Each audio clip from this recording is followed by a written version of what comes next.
quiero que sepan de qué voy a hablar esta mañana.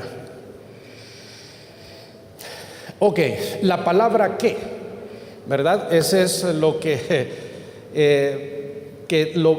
tenemos que tener en la cabeza. Otro clic. Vamos a ver qué es mis objetivos. Voy a explicar el origen de la palabra escrita y me voy a tomar 10 minutos para hablar de eso.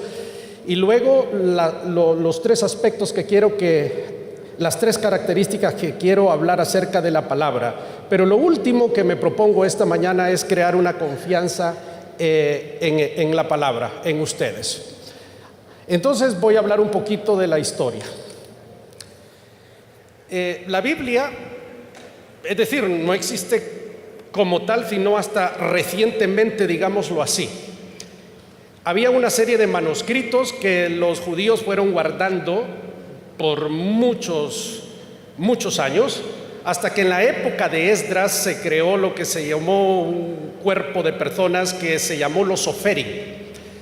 Los Soferim fueron los primeros que comenzaron a redactar todo ese montón de documentos y manuscritos que había, ¿verdad? Todo ese montón de manuscritos que había, ellos los fueron redactando y fueron escribiendo los diferentes libros de lo que nosotros conocemos como el Antiguo Testamento y que los judíos llaman el Tanaj. Así es. Después, ellos nunca tuvieron, sino hasta mucho tiempo después, un cuerpo de libros a los que ellos consideraron sagrados, ¿verdad? Habían dos clases de judíos, los judíos de Israel y los judíos griegos que habían nacido y vivían en Alejandría y que eran judíos pero hablaban griego. Estos judíos griegos crearon todo un cuerpo literario, sagrado, religioso muy importante, que sin duda fue la base para todo lo que es el Nuevo Testamento. El apóstol Pablo bebió hondamente de toda esta literatura sagrada griega. Digo sagrada, para ellos era sagrada, y Pablo la utilizó en sus escritos, en sus epístolas. Fueron la base, el fundamento para todo lo que él explica y expone y ese tipo de detalles. La Biblia para los judíos no fue sino ya, digamos que para ellos formaron su cuerpo fue hasta en el año 135 después de Cristo. El concilio o los sabios de Jamnia o Yavne fueron los que dijeron estos son los libros, aunque los griegos ya tenían su otro canon, ¿verdad? El canon de los griegos, o que llaman también Septuaginta. Pero quiero decirles algo, el primer libro que se cree que fue redactado del Antiguo Testamento fue el libro de Job. Interesante, ¿verdad? El Pentateuco fue redactado después del libro de Job.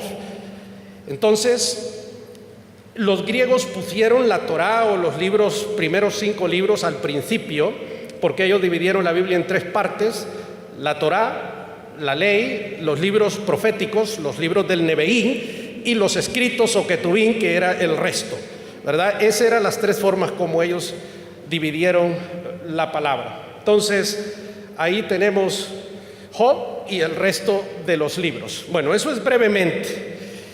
Luego viene en la época cristiana, la primera persona en escribir algo que fue considerado por la iglesia como sagrado fue el apóstol Pablo. Y la primera epístola o el primer escrito que nosotros consideramos sagrado que fue escrito fue Gálatas. Fíjese usted qué interesante. En el año 49 después de Cristo, justo antes del primer concilio de la iglesia. De hecho, 20 años antes que se escribiera el primer evangelio. El primer evangelio que se escribió fue el de Marcos, ya cerca del año 70. Interesante. El último libro que se escribe es el de Apocalipsis, ya bajo la persecución del emperador Domiciano al final del siglo I. Es el libro que se escribe. En la época del Nuevo Testamento, siglo I, siglo II, no había una Biblia, sino que circulaban cualquier cantidad de escritos por aquí, por allá, etcétera, etcétera. Entre paréntesis, ¿les interesa lo que estoy hablando? Ok, bueno. Porque a veces no sabemos de cómo surge el asunto, ¿verdad? Entonces, ¿qué fue lo que pasó? Que las iglesias comenzaron algunos personajes a hacer, ¿cómo se dice esto? A hacer listas de libros. Y la más antigua lista de libros del Nuevo Testamento se llama el Código Muratori. Y allí se enumeraron 27 libros, que son justo los 27 libros que nosotros consideramos sagrados y que llamamos Nuevo Testamento. Fíjese qué interesante. Y hubo concilios regionales. Nunca la iglesia tuvo un concilio ecuménico general para determinar estos son los libros sagrados del Nuevo Testamento, etcétera. Sino que estas listas sirvieron de base para hacer el Nuevo Testamento. Pues bien, los católicos formaron su Biblia a través de una comisión de un papa que envió a Jerónimo a Jerusalén a hacer una traducción de esos libros. Y de ahí surgió una Biblia que se llama la Vulgata Latina, que es de un valor espectacular porque Jerónimo se trasladó a Israel. Si usted va alguna vez a Jerusalén en la iglesia de la Natividad en Belén, Autoridad Palestina, ahí está el lugar donde Jerónimo hizo la traducción. Por años y años ese hombre tradujo de los idiomas originales al latín, por eso se llama la Vulgata Latina. Pues bien, él allí, de todos sus estudios, siguió todos los patrones de la Biblia griega, de los judíos griegos, y puso los 27 libros del Nuevo Testamento. Ahora, en el mundo evangélico, ¿de dónde salió nuestra Biblia, la Reina Valera? ¿Le gustaría saber un poquito de eso?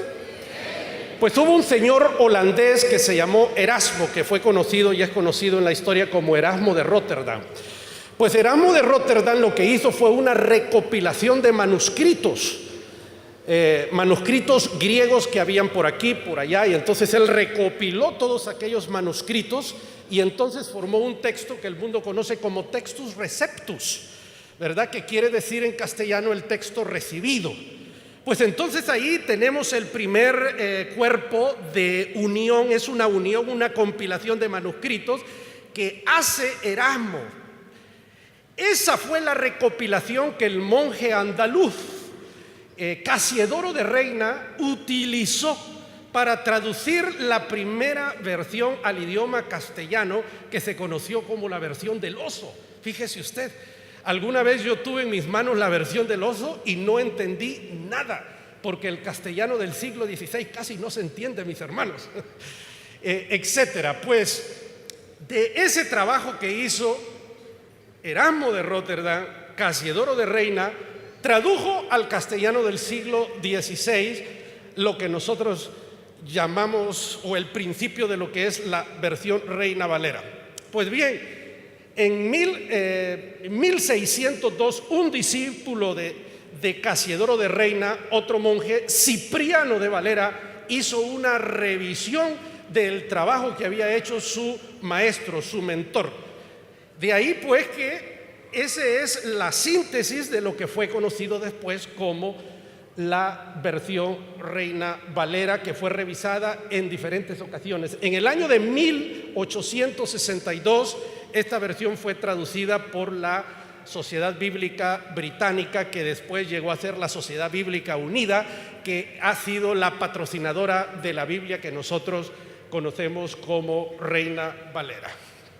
Pues bien, a finales del siglo XIX hubo unos ingleses que hicieron lo mismo que Erasmo de Rotterdam hizo en el siglo XVI.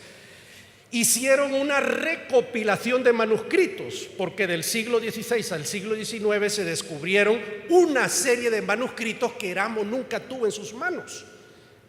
Entonces ahí encontramos el manuscrito del Códice Sinaítico, el Códice Vaticano, el Códice Alejandrino, que eran manuscritos más antiguos que los manuscritos que Erasmo había utilizado, que fue lo que utilizó Casiodoro de Reina y Cipriano de Valera para darnos la Reina Valera. Pues bien, en el siglo XIX estos señores Westcott, Hort y después otros señores confeccionaron otro Textus Receptus, y de ese Textus Receptus es que se traduce la Nueva Versión Internacional. Fíjese usted, se traduce Dios habla hoy y se traduce una serie de versiones más modernas. Pero lo curioso de esto que les estoy diciendo es que este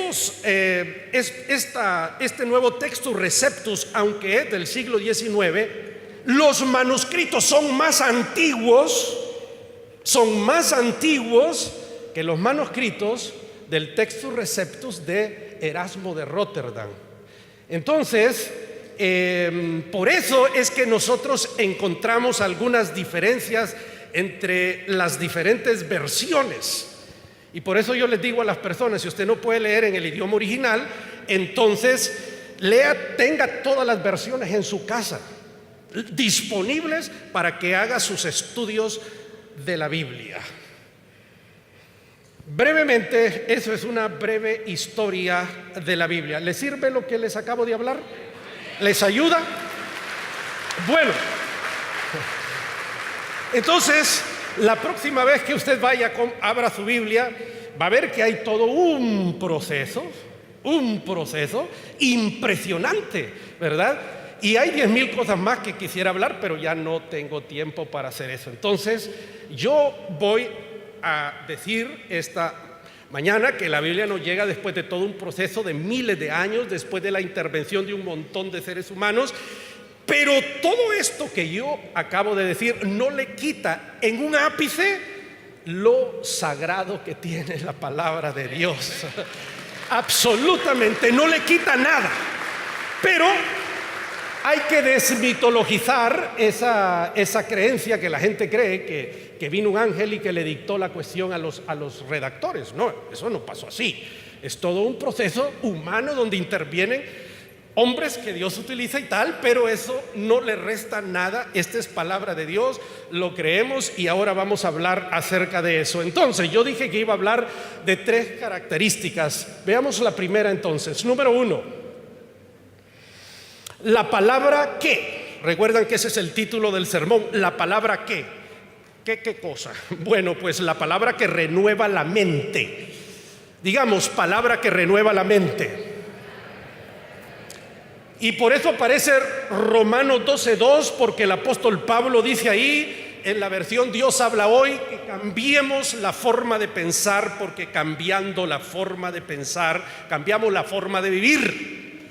Entonces, la palabra que renueva, que transforma la mente de muerte que tiene el ser humano, la mente de muerte, de destrucción, Dios la cambia. Y puse ahí a Moody, ese es el Moody Bible Institute de la ciudad de Chicago. Moody dice que leyó la Biblia más de 100 veces y que cada vez que la leía era como un libro nuevo.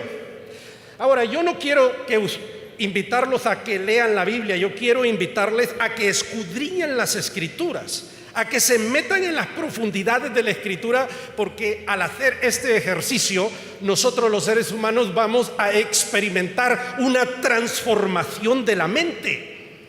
La palabra que transforma la mente, y cuando nuestra mente es transformada, vamos a vivir de una mejor manera. Van a cambiar nuestras finanzas, va a cambiar nuestro matrimonio, va a cambiar nuestra relación con nuestros hijos, va a cambiar nuestra relación con las autoridades civiles y militares del país. Nuestra vida va a ser completamente diferente porque somos individuos, hombres y mujeres con una mente transformada. Y la Biblia tiene principios espectaculares que si nosotros regimos nuestra vida y nuestra existencia por ella, nos van a cambiar la vida, nos va a renovar la mente. ¿Qué les parece? Muy bien, vamos.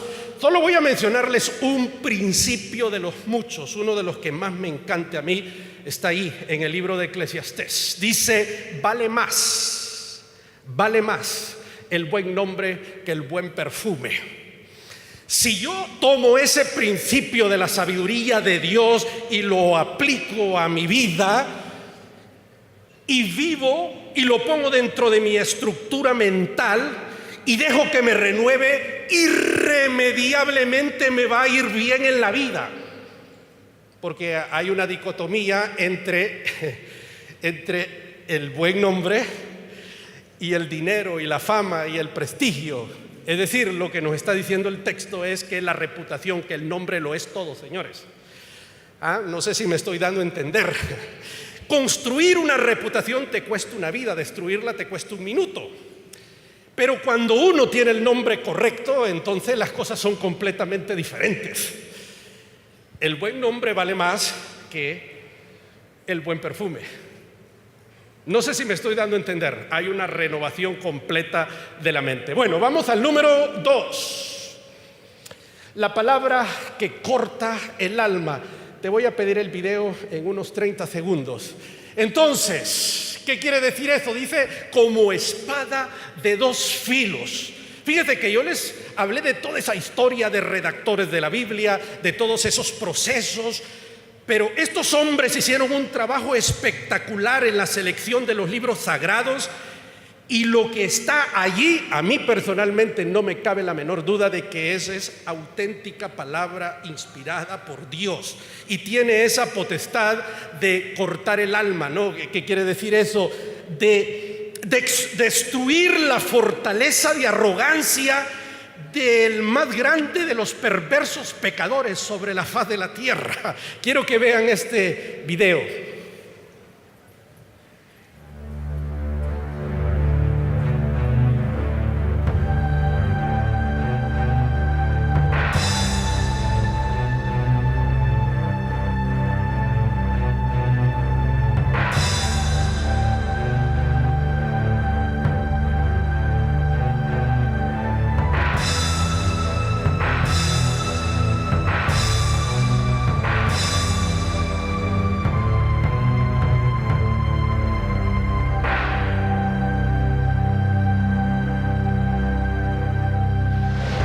Yo fui yoga, fui masón, fui Rosacruz, meditador trascendental y vegetariano por 10 años consecutivos. Era obvio que lo que me movía era la intención de creer que eso podía servir de algo para algo. Creía en un Dios, de pequeña, inexistente. Claro. Pero creía en él. Claro. Además era católico, es decir, religioso. Y el Señor fue tan misericordioso que cambió mi corazón y nací de nuevo. Llegué a la iglesia Lim un 27 de mayo de 1983. El doctor Otoniel Ríos Paredes estaba predicando. Me siento, oigo al doctor Ríos y su predicación fue esta: hombre nuevo. Y cuando él comenzó a hablar diciendo, hay hombres que creen que tienen éxito, que lo han logrado todo, pero en el fondo saben que son un fracaso, que no tienen paz. Ese era usted. Hablándome a mí. Cuando entré al carro y me siento, yo era otra persona. Que lo que yo quiero es permanecer con Jesucristo en mi corazón. Y no importa lo que después pase con todo eso.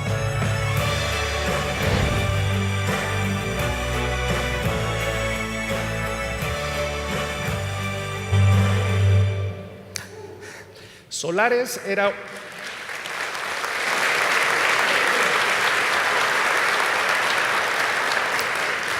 El pastor Solares era el ocmandino de Guatemala hace 30 años. Un hombre que salía por la televisión, un hombre próspero, de muchísimo dinero, de la más alta alcurnia de Ciudad de Guatemala, pero un hombre vacío. Y ya escucharon el testimonio del hombre. Cuando escucha la palabra del Señor Jesucristo dada por un hombre de Dios, entonces Dios lo transforma y lo convierte en un hombre nuevo. Cuando yo digo y hablo de la palabra que corte el alma, estoy hablando de la palabra que vuelve al más perverso de los seres humanos, al más religioso de los seres humanos, al hombre que vive en la situación más complicada, lo transforma literalmente. Ese es el poder intrínseco que tiene la palabra de Dios.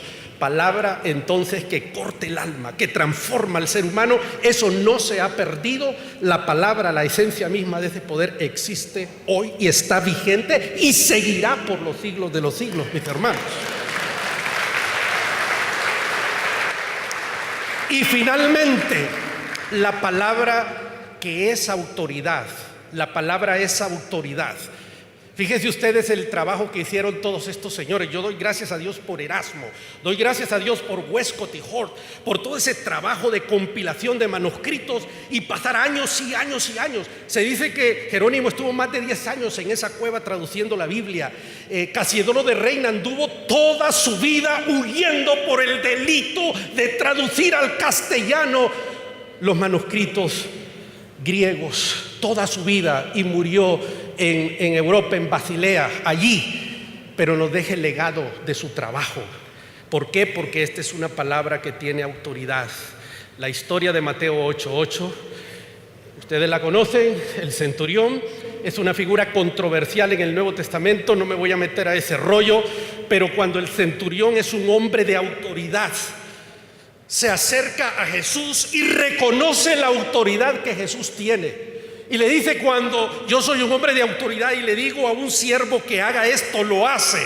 Y cuando le digo a uno de mis criados que vaya, va. Y cuando yo ordeno, la gente me obedece. Yo reconozco que así como yo soy un hombre de autoridad, tú, Jesús de Nazaret, también eres un hombre de autoridad. Impresionante, impresionante lo de este hombre. De tal manera que no hace falta que te ensucies los pies al venir a mi casa. No hace falta. Tu palabra es autoridad. Di la palabra y mi siervo sanará.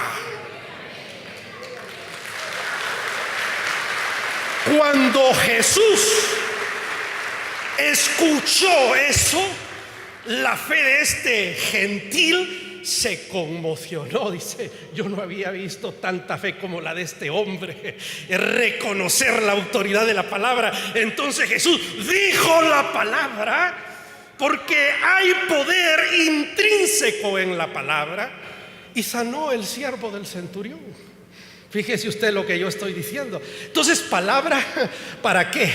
Palabra, ¿qué es autoridad? Señoras y señores, no ha cambiado nada esto. La palabra sigue teniendo autoridad. La palabra de Dios es autoridad. Una sola palabra de Dios y está hecho o está deshecho. Conclusiones. Número 1, la palabra de Dios es la palabra de palabras. Mayúscula, P mayúscula y las minúsculas. Eso es lo primero. Es la palabra. En la Biblia, hecha por seres humanos, todos los procedimientos humanos, ningún ángel vino a dictar nada a nadie. Todo un trabajo de redacción de muchísimos hombres, y aparecen, y muchos de los libros no necesariamente fueron escritos por las personas que aparecen ahí, pero no quita, no resta un ápice, que es la palabra de las palabras. 2, la palabra de Dios modifica el pensamiento del hombre y establece un nuevo patrón. Eso está clarísimo. Esto debe quedar bien con nosotros. Modifica el pensamiento.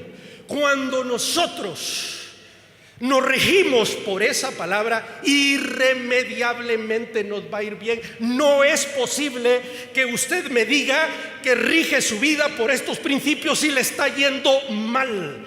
2 más 2 son 4, señores. Son 4. Los que seguimos estos principios, irremediablemente nos va a ir bien. Y 3, dice: la palabra de Dios transforma y sostiene la vida de un ser humano. Esto es verídico. Número 4, la palabra de Dios es suficiente. No necesitamos más. Basta con la palabra de Dios. Y finalmente, la palabra de Dios es eterna. Todo pasa. La palabra permanece. La palabra es antes. La palabra es durante. La palabra es para siempre. La palabra del Señor. Celebramos este día puestos en pie, mis hermanos.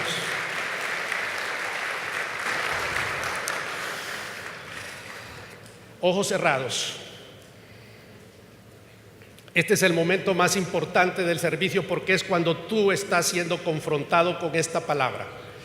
Si alguno de vosotros esta mañana está en una situación donde tu vida no está honrando la palabra, y sabes que necesitas ser transformado, renovado por la palabra, yo quiero orar por ti.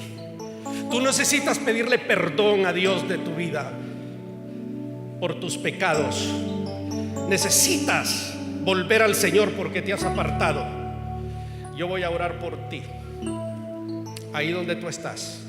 Mientras la iglesia ora, quieres levantar tu mano y decir: Pastor Raúl, yo quiero hacer una decisión por el Señor. Yo quiero que la palabra del Señor, sí, yo veo manos. ¿Será que rápidamente quieres pasar aquí al altar para orar brevemente por ti? Necesito cerrar el servicio. Dios te bendiga. Yo pasé al frente un día y transformó Dios mi vida. Dios te bendiga. Qué valiente. ¿Alguien más?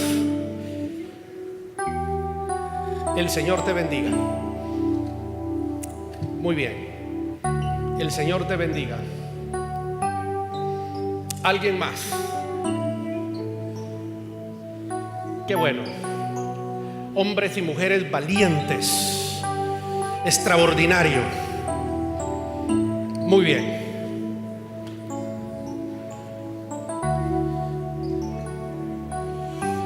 Que el Señor los bendiga a todos ustedes. Yo voy a orar, y mientras yo oro, si tú necesitas seguir, vas a pasar, pasa, no importa. Tengo que hacerlo por razones de tiempo. Pero tú que estás aquí al frente, repite conmigo: Señor, quiero que tu palabra sea una experiencia en mi vida. Señor, quiero que tu palabra rija mi vida. Quiero vivir conforme los principios de tu palabra. Y dile al Señor: te pido perdón, Señor, por mi rebeldía, por mi desobediencia. Dile al Señor: pero esta mañana quiero vivir conforme a tu palabra. Gracias, Padre, por mis hermanos que están aquí delante de ti orando. Los bendigo en el nombre de Cristo Jesús. Y el pueblo dice: amén, amén.